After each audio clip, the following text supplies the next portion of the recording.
Welcome back to Primetime News and a special welcome once again to our viewers on onespotmedia.com.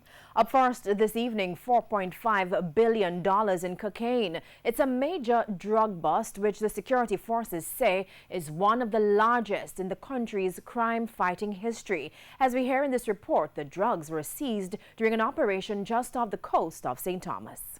This is what $4.5 billion worth of cocaine looks like. 2,630 pounds of the illicit drug seized by the narcotics police during an operation Tuesday. It's reported that about 5:45 Tuesday morning, the Jamaica Defense Force Coast Guard conducted an anti-narcotics operation southeast of Morant Point, where they saw and removed 50 bales floating in the water.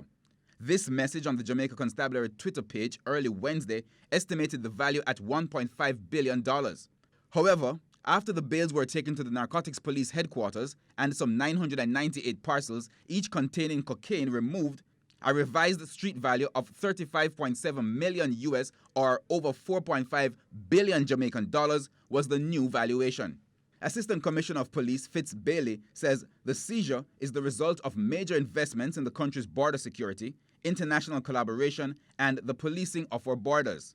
It's suspected that an international drug network is behind the cocaine, which is believed to have originated in South America and destined for the United States.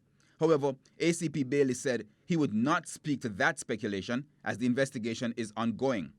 Data released by the narcotics police last month revealed that 180 kilograms of cocaine, valued at $232 million, had been seized between January 1 and June 30.